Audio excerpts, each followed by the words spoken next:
présent, on va passer sur une nouvelle feuille. En effet, sur Excel, vous pouvez le voir ici, vous avez différents onglets tout à fait en bas qui sont des feuilles en fait. À chaque fois que vous passez sur une nouvelle feuille, vous allez démarrer un tableau totalement vierge. Là, ça va être ici sur la feuille 2 que l'on va créer notre tableau de bord. Il faut savoir que cet élément peut se modifier tout simplement en double-cliquant sur le nom de la feuille. Vous pouvez tout simplement changer le titre de la feuille de calcul. Alors, on va se placer sur la cellule B1 et on va commencer donc à faire un calendrier un peu récapitulatif de tous les chiffres d'affaires pour une entreprise. Alors, pour ça, on va se placer dans le cadre par exemple d'un hôtel avec différentes chambres et on va voir un petit peu les éléments qu'on peut rentrer donc dans ce tableau qui vont nous donner par exemple le chiffre d'affaires de chaque chambre, etc., etc.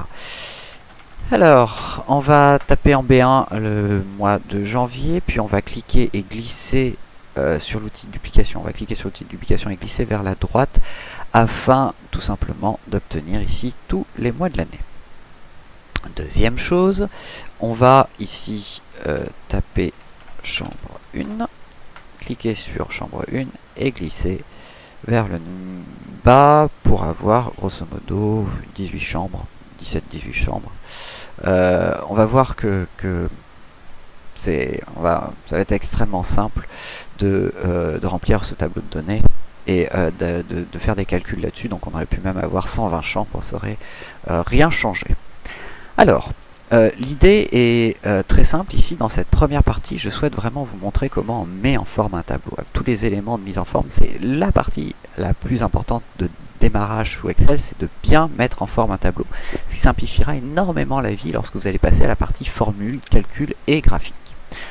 Alors pour ça, la première chose qu'il faut savoir, c'est que lorsque vous avez un tableau de données, si on fait un aperçu avant impression, on peut voir ici que notre tableau de données n'apparaît pas. On ne voit pas apparaître les cellules de notre tableau. Par défaut, les cellules qui sont visibles ici ne le sont pas à l'impression. Il va falloir faire donc apparaître les bordures du tableau. Pour ça, on va sélectionner de la cellule A1 jusqu'à la cellule M19. Pour ça, deux méthodes. Soit je clique et je glisse, et je relâche quand je suis sur M19. Soit je clique sur A1, j'appuie sur la touche Shift et je clique sur M19. Une fois que vous avez fait ça, on va faire apparaître les bordures. Les bordures se trouvent dans Accueil, dans l'onglet Accueil, dans le groupe Police. Vous avez ici une liste déroulante avec la possibilité d'afficher donc toutes les bordures du tableau. Ce qui va nous permettre donc dans un premier temps de révéler le tableau à l'impression. Si je vais dans Fichier, Imprimer, Aperçu avant impression, on peut voir que cette fois le tableau en effet a bien toutes les bordures que l'on souhaite. Ensuite, ce que je vais faire, c'est que je vais tout simplement faire apparaître les en-têtes. Alors pour ça, on ne peut plus simple, je vais sélectionner d'abord l'en-tête de B1 à M1. Je vais aller sur le peinture qui se trouve là et je vais lui appliquer une couleur afin de bien montrer, de bien mettre en évidence la couleur de mes en-têtes. Deuxième chose que je peux appliquer sur les en-têtes, c'est tout simplement centrer mon texte. Pour ça, on a ici un point qui s'appelle alignement, avec deux choses. L'alignement horizontal que l'on connaît, gauche, centré et droite. On voit que mon texte s'aligne en fonction donc à gauche, centré ou à droite de la cellule. Mais on a une deuxième alignement qui est juste au-dessus, qui est spécifique à Excel, qui permet d'aligner cette fois de manière verticale. Ici, on va mettre, par défaut, c'est toujours en bas. Ici, on va mettre l'alignement centré. Pourquoi ça? Tout simplement pour que lorsque l'on va agrandir la taille de la ligne, notre texte soit toujours centré. Je vais vous montrer. Pour agrandir la taille de la ligne, c'est on ne peut plus simple. Il vous suffit de vous placer entre la ligne 1 et la ligne 2 avec votre curseur de la souris. Votre curseur de souris change en une barre horizontale avec une double flèche verticale, comme vous pouvez le voir ici. Je clique entre ces deux donc et je glisse vers le bas. Qu'est-ce que j'ai fait? J'ai tout simplement agrandi ma ligne ici et donc permis d'aérer un petit peu mon en-tête.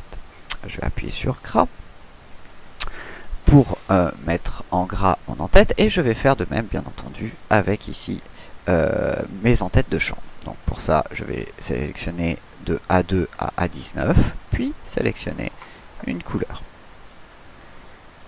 Ensuite ben, il va falloir venir compléter notre tableau avant de continuer cette mise en forme et voir un petit peu ce que l'on peut faire au niveau de la mise en forme. Pour ça, on va tout d'abord réduire la colonne N. On va la réduire assez fort, puisqu'elle va être uniquement là pour faire un séparateur entre le tableau de données, qui sera là, et le tableau de calcul, qui sera après. Ça nous fera vraiment une colonne vide, qui va nous séparer les deux éléments. Donc dans O, on va rentrer en O1 total, on va rentrer la moyenne, on va rentrer le maximum, on va rentrer le minimum, on va rentrer la médiane, on va rentrer notre pourcentage de chiffre d'affaires, on va rentrer un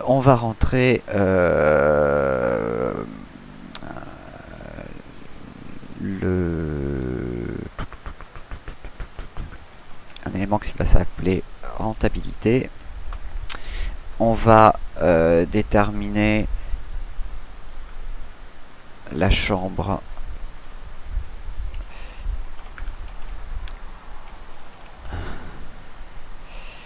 la plus rentable. Pour ça, comme vous pouvez le voir ici, j'ai mon texte qui déborde des deux côtés de la colonne. On va faire un renvoi à la ligne automatique, c'est ce bouton qui se trouve ici dans le groupe alignement et qui permet de tout simplement me permettre d'avoir mon texte en multiligne. Ensuite, on va faire bien sûr la chambre la moins rentable. Tac. On va faire apparaître les bordures de ce tableau. Ensuite, nous allons faire la même chose, mais cette fois en dessous le tableau. On va remettre le total, la moyenne, la médiane, le maximum, alors cette fois par mois, hein, bien entendu, le minimum, pourcentage du chiffre d'affaires. On va mettre la variation et ça devrait suffire pour commencer. Tac. Donc on va sélectionner de A21 et A27 et faire apparaître les bordures, donc toujours la même utilisation. Et enfin, on va créer ici un tableau récapitulatif. Alors ce tableau récapitulatif, il va avoir une particularité, c'est qu'il va, il va prendre plusieurs lignes. Ce qu'on va faire, c'est qu'on va sélectionner de P21 à U21 et on va fusionner toutes ces cellules pour en créer qu'une seule cellule. Donc pour ça, c'est très simple, il suffit d'aller dans Accueil, ici dans Alignement, vous trouvez Fusionner, Centrer, qui nous permet donc de faire de plusieurs cellules une seule cellule. Donc ici, on va avoir un récapitulatif. Voilà. Et en dessous, on va fusionner, mais cette fois par groupe de 3 cellules. C'est-à-dire qu'on va sélectionner d'abord les 3 premières cellules, on va les fusionner, on va dupliquer cette fusion. Ça se duplique une fusion. Donc là, j'ai cliqué et glissé vers la droite. Donc j'ai maintenant 2 cellules. On va faire apparaître les bordures pour bien voir. Vous voyez, 2 cellules fusionnées. Je vais sélectionner mes 2 cellules fusionnées et je vais donc dupliquer ça vers le bas. Donc total, moyenne, médiane, max, min. Là, ça suffit amplement. On va bien entendu rajouter une couleur pour les en-têtes. Donc le total, c'est A, moyenne par chambre, médiane par chambre, des chambres devrait dire, mais ça se comprend. Le maximum du CA toujours pour une chambre et le minimum pour une chambre. Voilà. Hop, je vais mettre une petite couleur d'en-tête histoire que ce soit plus clair. On a notre tableau qui commence à prendre forme. Maintenant, on va optimiser tout ça. On va optimiser tout ça tout simplement pour gagner de la place. Parce qu'ici, comme vous pouvez le voir, si je fais fichier imprimé, je suis sur 4 pages en tout pour mon tableau. On va essayer de réduire énormément cette place. Donc pour ça, je vais venir sélectionner des colonnes. Donc pour sélectionner des colonnes, c'est extrêmement simple. Il vous suffit de cliquer sur le nom de la colonne et de glisser pour sélectionner donc plusieurs colonnes. Grâce à ça, en fait, je vais pouvoir faire quelque chose de très pratique. Je vais pouvoir réduire la taille de ces colonnes, mais de manière groupée. Je m'explique. Pour réduire la taille d'une colonne, on l'a vu tout à l'heure pour une ligne, c'est exactement pareil. Il suffit de me placer entre le nom de la colonne, B et C, donc dans cette partie grise entre B et C, je vais avoir mon curseur de souris qui change pour un trait vertical et une double flèche horizontale. Il me suffit de cliquer et de glisser pour réduire la taille de la colonne. Le problème, c'est que si je fais ça, je vais avoir des tailles différentes pour chacune de mes colonnes, ce que je ne veux pas. Ce que je vais faire, c'est que je vais sélectionner donc mes colonnes, cliquer sur B jusqu'à M, et je vais venir réduire la taille de ma première colonne. Comme vous pouvez le voir, toutes les colonnes vont se réajuster en fonction de la taille de cette première colonne, ce qui est extrêmement pratique. Ça me permet donc de gagner énormément de place en un seul coup. Il y a aussi la possibilité de tout simplement double-cliquer entre B et C, ce qui va me permettre de réajuster cette fois la colonne en fonction des valeurs qu'il y a dedans. Vous voyez, les tailles de colonnes sont ajustées en fonction de la taille de chaque en-tête. Bon, ici, c'est pas ce qu'on souhaite faire, mais ça permet vraiment de condenser des tableaux quand vous en avez besoin. Ce que l'on va faire pour gagner encore plus de place, c'est qu'on va aussi tourner les en-têtes. Pour ça, c'est très simple, on va sélectionner donc de B jusqu'à W, de B1 jusqu'à W1, et ensuite on va aller dans Accueil sur le bouton qui s'appelle AB et qui va nous permettre donc faire rotation dans les sens des aiguilles d'une montre, simplement qui va nous permettre de tourner ici les en-têtes. Ça va tout simplement nous permettre, encore une fois, de pouvoir encore plus serrer notre tableau, le rendre plus compact. On peut bien entendu ici faire de même. À savoir que ici pour les chambres à grande rentabilité, il va falloir faire des cellules relativement grandes puisque pour pouvoir loger nos en-têtes, mais on a encore la possibilité, si on souhaite, d'agrandir un petit peu la taille de notre ligne. Voilà. Alors je vais réajuster ça. Voilà. Donc ici nous avons notre tableau qui est pas si mal. Ce que je vais faire, c'est que je vais aligner tout ce beau texte vers le bas, ça le rendra un tout petit peu plus lisible. On a la possibilité, si vous le souhaitez, de mettre aussi de la couleur pour le texte. Pour ça, juste à côté du pot de peinture, j'ai la même chose, mais cette fois pour mettre de la couleur pour mon texte.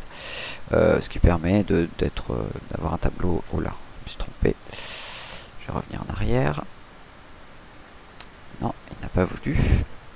Non, on va effacer la mise en forme. On va refaire cette mise en forme rapidement. Tac. Donc voilà, il y a la possibilité de mettre la couleur donc, pour du texte, qui permet d'avoir un petit rendu plus sympathique. Hop. Changer d'ailleurs mes couleurs d'en-tête, ce sera plus sympa. Voilà, on y est. On a à peu près tout. C'est pas mal du tout à ce niveau-là. Voilà, on a tout pour démarrer notre tableau. À présent, on va pouvoir passer donc à la suite des événements, à savoir l'utilisation des formules. Donc quand même, pour récapitulatif, là on a vu énormément de choses quand même. On a vu donc l'utilisation des bordures pour faire apparaître les bordures d'un tableau. On a vu l'utilisation des couleurs de remplissage qui nous ont permis de colorier les en-têtes de remplissage du tableau. On a mis de la couleur pour notre texte. On aurait pu mettre police de caractère aussi différente. C'est vrai que je l'ai pas fait, mais il y a la possibilité de changer la police de caractère sans aucun problème. comme ceci. On a la possibilité de gérer l'alignement, c'est ce que l'on a vu, soit l'alignement vertical, soit l'alignement horizontal. On a la possibilité de tourner, d'orienter le texte dans une cellule. On a la possibilité de renvoyer à la ligne automatiquement pour que le texte revienne à la ligne automatiquement dans une cellule. On verra qu'il y a une deuxième possibilité pour faire ça. Et on a vu comment fusionner plusieurs cellules en une seule avec ce bouton-là. On a vu grosso modo le groupe police et alignement. Bon, vidéo suivante pour voir la suite des événements.